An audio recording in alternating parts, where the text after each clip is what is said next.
Hi guys, आप सभी लोग कैसे हैं। आज हम कक्षा 10 गणित में चैप्टर 3 के बारे में जानेंगे। आप सभी का मेरे हिसू यूट्यूब चैनल में बहुत बहुत स्वागत है। आज हम जो है तो अध्याय 3 में प्रश्नावली 3.2 जो ग्राफी विधि है, आलेखी विधि है, उसके बारे में हम नहीं पढ़ेंगे। हम डायरेक्ट जो है तो 3.2 से, वो भी 3.2 में प्रश्न क्रमांक 1 नहीं करेंगे, प्रश्न क्रमांक 2 से स्टार्ट करेंगे।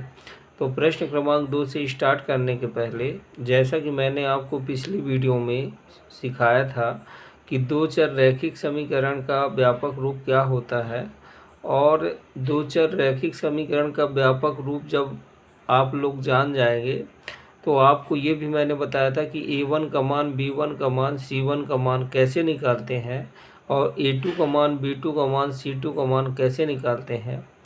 समीकरण 1 से हमेशा a1 b1 c1 का मान निकलेगा, समीकरण 2 से हमेशा a2 b2 c2 का मान निकलेगा।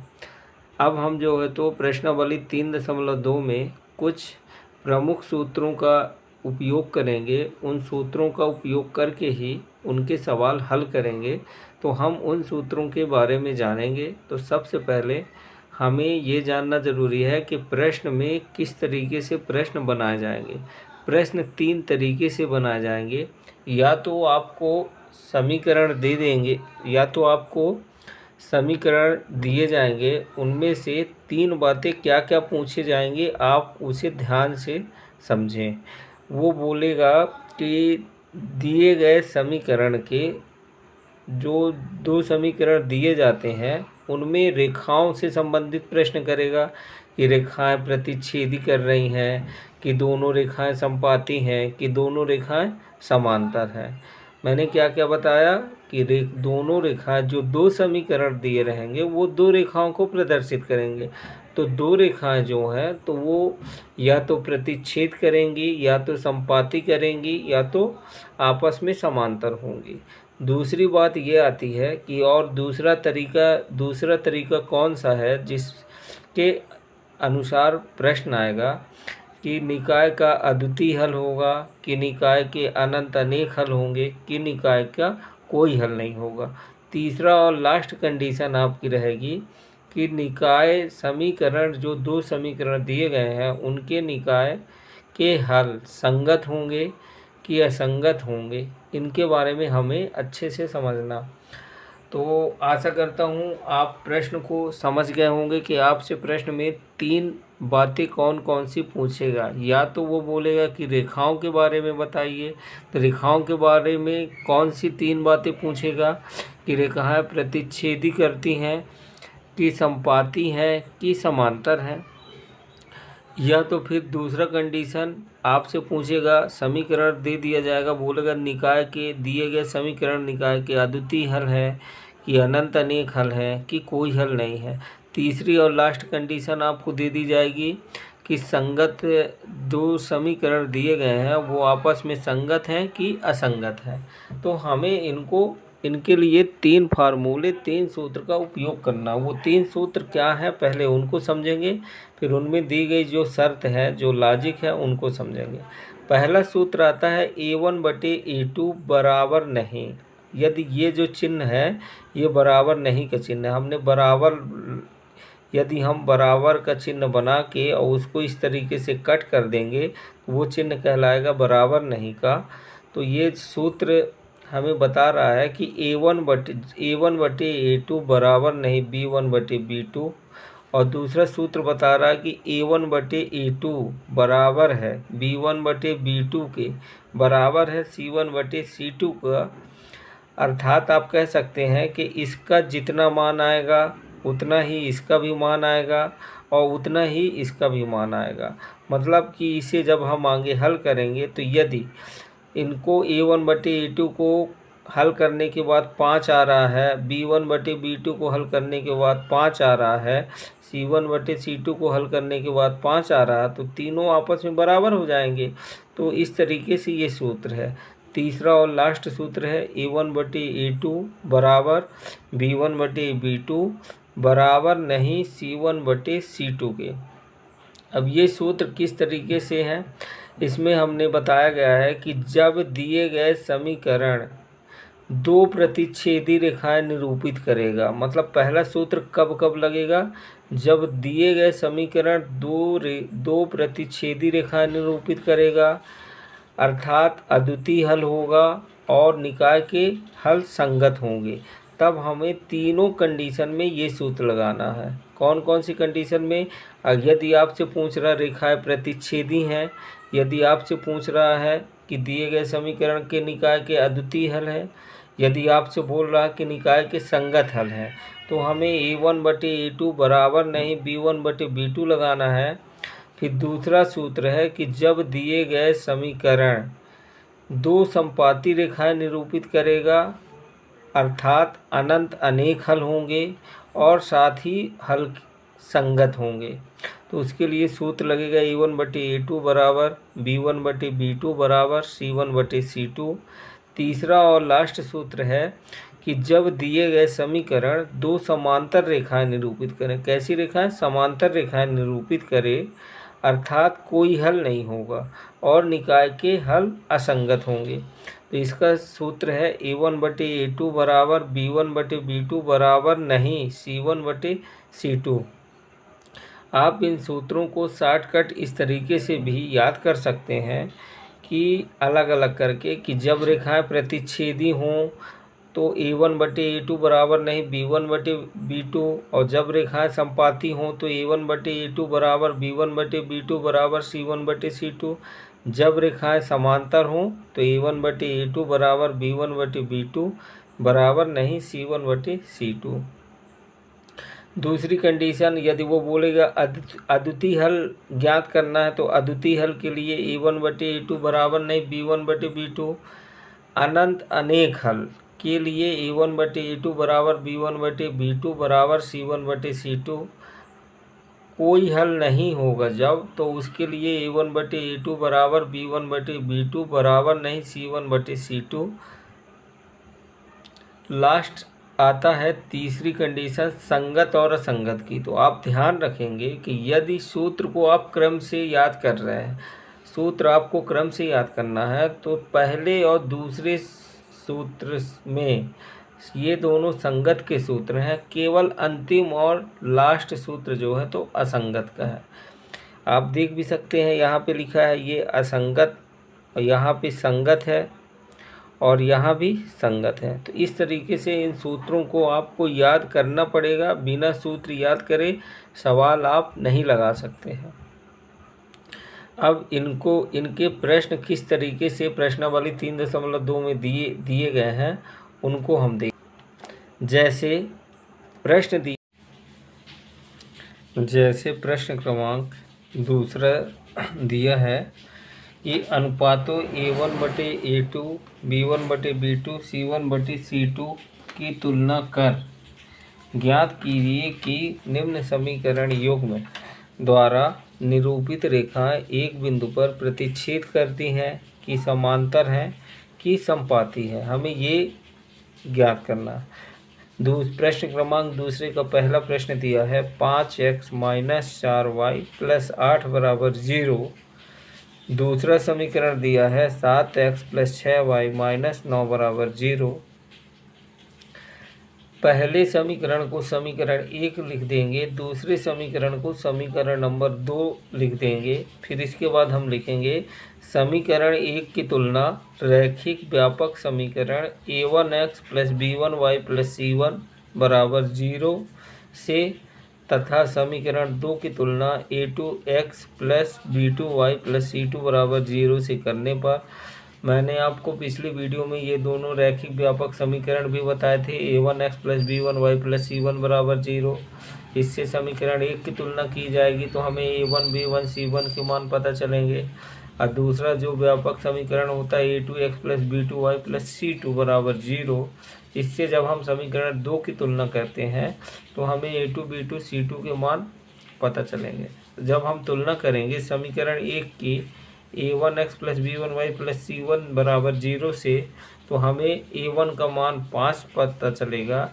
b1 का मान पता करना है, तो b1 की जगह -4 है तो b1 का मान -4, c1 की जगह +8 है तो c1 की जगह 8 आ जाएगा। इसी तरीके से जब समीकरण 2 की तुलना करेंगे तो a2 का मान 7 आ जाएगा, b2 का मान 6 आ जाएगा, c2 का मान -9 आएगा, माइनस चिन्ह नहीं छोड़ना। अब जब हमें a1 b1 c1 का मान पता चल जाएगा, a2 b2 c2 का मान पता चल जाएगा, तो अब हम सूत्र लगाएंगे जो क्रम से हमने याद करें। पहला सूत्र है हमारा जब रेखाएं प्रतिच्छेदी हो, उसके लिए सूत्र है a1 बटे a2 बराबर नहीं b1 बटे b2।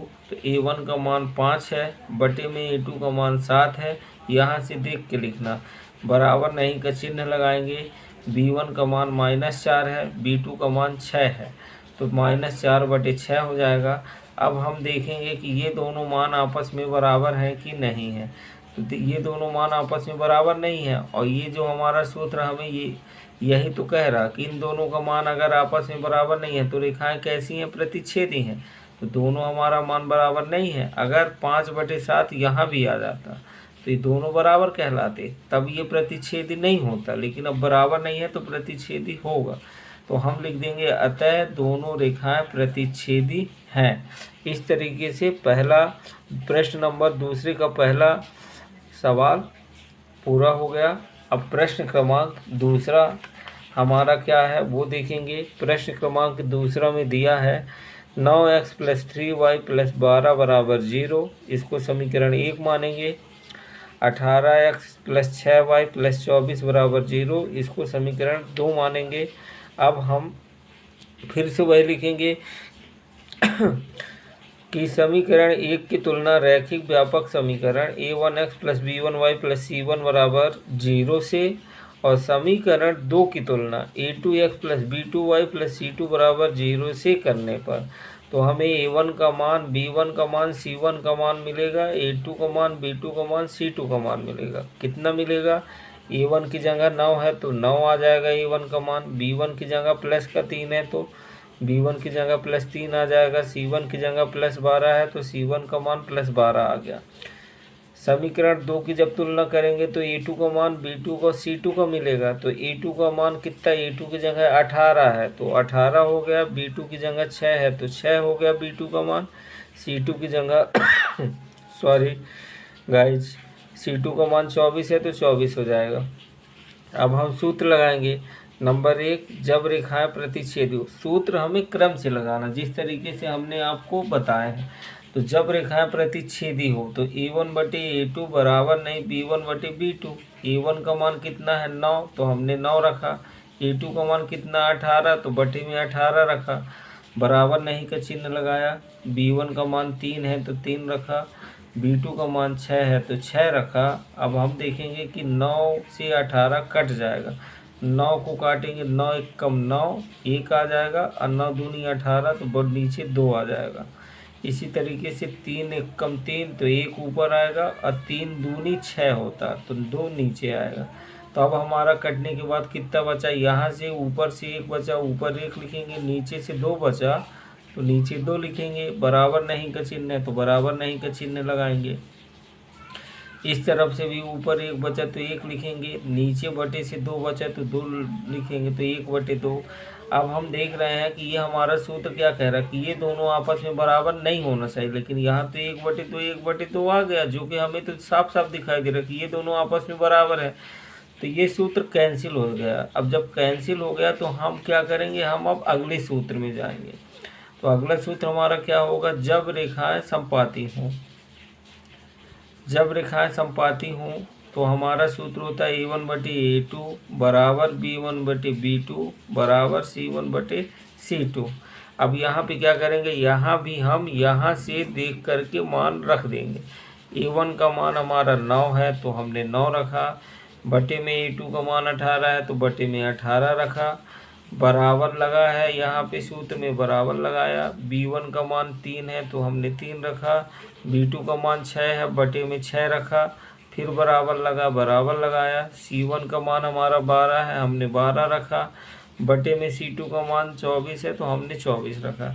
अब इनको क्या करेंगे, इनको फिर से हम काट देंगे तो 9 एकम 9, 9 दूनी 18, 3 एकम 3, 3 दूनी 6, 12 एकम 12, 12 दूनी 24। इस तरीके से हमारा कितना कटने के बाद बचा, यहाँ से 1/2 बचा, यहाँ से भी 1/2 बचा, और यहाँ से भी 1/2 बचा, और ये जो बराबर के चिन्ह है ये भी हम लगा देंगे।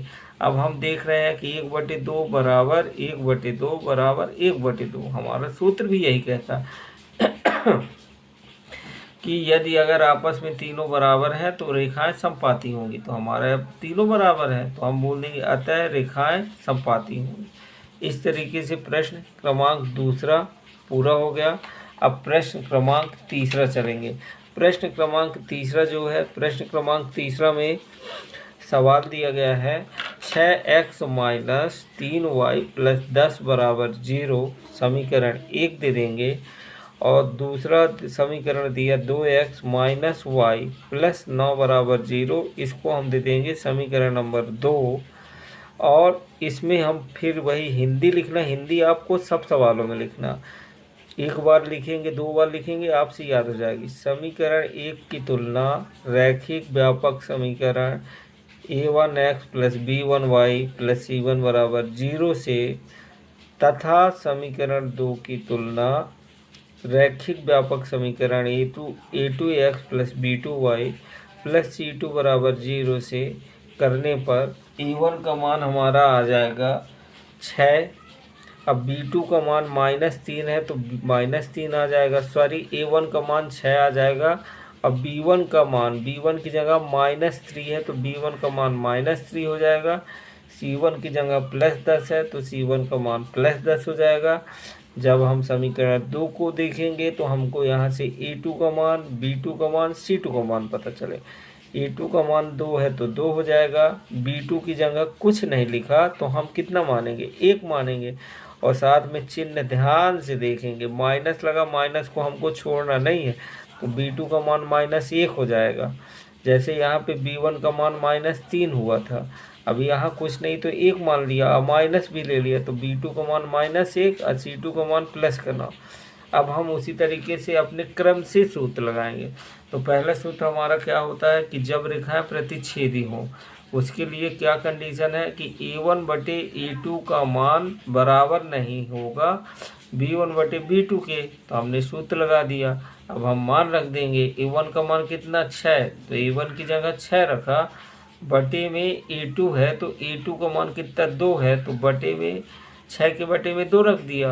a1 का मान 6 और a2 का मान 2 हो गया, तो a1/a2 मतलब 6/2 बराबर नहीं है कि चिन्ह लगाया। b1 का मान -3 है, अब b2 का मान -1 है, तो हमने b1 की जगह -3 रखा। अब बटे में b2 था तो बटे में b2 का मान -1 रख दिया। जैसे ही हम मान रखेंगे तो हम देखेंगे कि माइनस ऊपर माइनस नीचे भी है, ऊपर नीचे से कट हो जाएंगे तो माइनस और माइनस को कट कर देंगे, तो यहाँ पे हमारा बच जाएगा 3/1। और यहाँ पे जब हम देखेंगे तो हम देख रहे हैं कि 2 से 6 कट जाएगा, क्योंकि 2 के पहाड़ा में 6 आता है, तो 2 एकम 2 ये हमने काटा है, 2 एकम 2 और 2 तिहाई 6। कितनी बार में 6 जाएगा, 3 बार में, तो 3 यहाँ लिख देंगे और 6 को काट देंगे, तो यहाँ से कितना बचा 3/1 बराबर नहीं, और यहाँ से तो 3/1 पहले से ही है मान, तो 3/1 रख दिया। अब जब हम देख रहे हैं तो हमने देखा ये सूत्र हमारा कह रहा है कि ये दोनों मान आपस में बराबर नहीं हो, लेकिन जब हमने हल करा तो इन दोनों के मान हमें साफ साफ दिखाई दे रहे हैं कि बराबर। भाई यहाँ 3/1, यहाँ भी 3/1, तो ये जो है तो हमारा सूत्र जो है तो कैंसिल हो जाएगा। अब हम जो है तो अगले सूत्र में चलेंगे। तो अगला सूत्र है जब रेखाएं समपाती हों। जब रेखाएं समपाती हों उसका सूत्र क्या होगा, a1/a2 बराबर b1/b2 बराबर c1/c2। तो हम यहाँ पे मान रखेंगे, a1 का मान 6, a2 का मान 2 है, तो 6/2 बराबर लगा, बराबर लगाएंगे। b1 का मान -3 और b2 का मान -1, तो -3/-1 रख देंगे। फिर c1 का मान 10 और c2 का मान 9 है, तो c1/c2 की जगह 10/9 रख देंगे। अब हम क्या करेंगे कि जो भी कटेगा तो काट देंगे। तो 2 एकम 2, 2 तिहाई 6, माइनस माइनस कट जाएगा। ये 9 और 10 आपस में नहीं कटेंगे। तो हमारा कितना बचा, 3/1 बराबर 3/1 बराबर 10/9। और जो कि ये सूत्र कह रहा वो कंडीशन हमारी यहाँ लागू नहीं हो रही। क्यों नहीं हो रही? क्योंकि ये बोल रहा आपस में तीनों क्या होना चाहिए, बराबर होना चाहिए। लेकिन यहाँ हमने देखा पहला और दूसरा तो बराबर है, लेकिन तीसरा में 3/1 कहाँ आया है, नहीं आया। तो मतलब ये भी सूत्र क्या हो गया, कैंसिल हो गया। तो अब हम किस सूत्र में जाएंगे, तीसरे और लास्ट सूत्र में जाएंगे। तो वो सूत्र क्या होता है, वो सूत्र है कि जब रेखाएं समांतर हों। तो जब रेखाएं समांतर हों तो उसका सूत्र होता है A1/A2 बराबर B1/B2 बराबर नहीं C1/C2 के। अब यहाँ पे हम मान रखेंगे तो A1 का मान 6, A2 का मान 2, तो 6/2 बराबर लगा, बराबर लगाएंगे। B1 का मान -3, B2 का मान -1, तो B1/B2 की जगह -3/-1 हो जाएगा। बराबर नहीं लगा, बराबर नहीं लगाएंगे। C1 का मान 10 और C2 का मान 9, तो C1/C2 कितना हो जाएगा, 10/9 हो जाएगा। अब हम यहाँ पे कट रहा तो काट देंगे। तो सबसे पहले तो ये माइनस ऊपर का माइनस नीचे का कैंसिल हो जाएगा। तो यहाँ से हमारा 3/1 बचेगा, और 2 एकम 2 और 2 तिहाई 6, तो ऊपर से 3 बचा और नीचे से 1 बचा। तो ऊपर 3 नीचे 1, तो 3/1 बराबर 3/1 बराबर नहीं 10/9। और बात भी सही है कि ये दोनों तो आपस में बराबर हैं, लेकिन ये इनके बराबर नहीं है। तो अतः ये हमारा सूत्र क्या होगा, लागू हो गया। तो हम लिख देंगे अतः रेखाएं समांतर होंगी। इस तरीके से प्रश्न क्रमांक दूसरा प्रश्नावली 3.2 का, प्रश्नावली 3.2 में 3 सवाल थे, तीनों सवाल पूरे हो गए। अब प्रश्न क्रमांक तीसरा जो है तो आगे करेंगे। आपको हमारी वीडियो पसंद आई हो तो आप हमारा चैनल हीसू यूट्यूब चैनल सब्सक्राइब करें और लाइक करें। Thank you.